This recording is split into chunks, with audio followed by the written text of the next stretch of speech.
Ya leswi vongo ku tiyisela leswi a leswi se swi hindzeni mi nge swi tiyiseli mina no va na mbilu ya njhani hayi Chachamela yena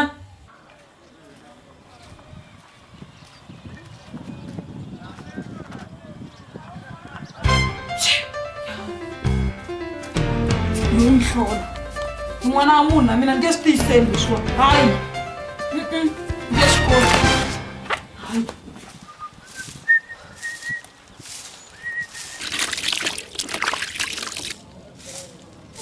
wa kona manani vusiwana byi na xilandzi xu wa heta wa basisa wa basisa n'hweti ya vuyela tolo a wu zangi nga vula ku laveka nkukulu mani leswi swi koni fanele mi hleketa hi waxe bava nkukulu lowu i khale wu xaviwile fane mi xava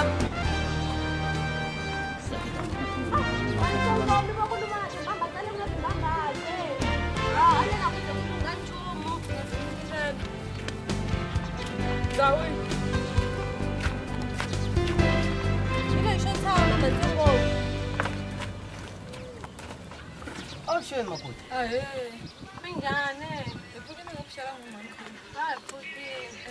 Mpunzi wo tama ta mi ta hi pfuxela. hayi yo ta hi ta mi pfuxela Hayi khensi. Mana mi ndlalanyana swikofana. hayi sike hi nwini mi nga ze mi tihlungu Mhlolo ya yini ka mantsongo? hayi sike hi dyini Okay, so no. Mi ri njhani pfuka? hayi pfuke nga pfuxela n'wana vamkhulu ni teka n'wina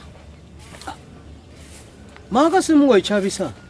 no vona yale ya papa swihlangi va vabya swinene ngopfu ene swa chavisa se ni ku ni ta ka n'wina ku hi ta hi ya vonisana ku ku ndleka yini Mana Solani.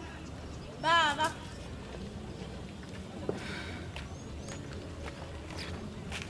Wa swi twa leswi wa swi vulaka hi lowa mfowethu leyi? Chachamela. Ni kombela ku sweswi na famba va rhanga pfukanga.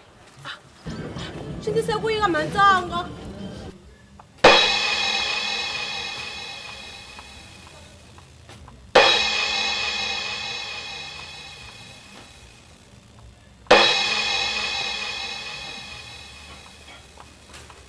Ni ya kwale ni kombela ku ya na n'wi vona. Baba, ranga mi hlambanyana swisibi swin'wana. Na vona mfowethu ni nga manyana swa xisibi ni ta swi vona mahlweni. Ka baba.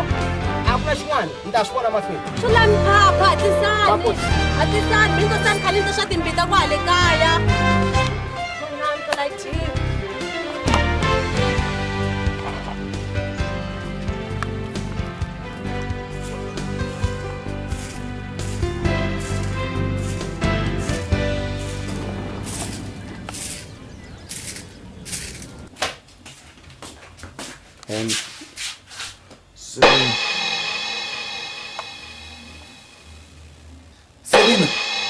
Selina, sinale ku tsotsonyana ka tame. Oh, my dombala kuza. Eish. Selina man, eish. Chachamela. Eish man. Se ku humelele so. Eish. A ri na va mun'wana tirhi ku nga seni, a ri le byaleni. Se lo mi ri ka va mun'wana timbanana swo rhangisa swa vavasati. Ah, xitori xi ri xa vavasati. hlamani I xa wena. mi nga ni sukeli maswithu mi nga ni sukeli mina ni i xa mani xi xo basa xo khisiwa na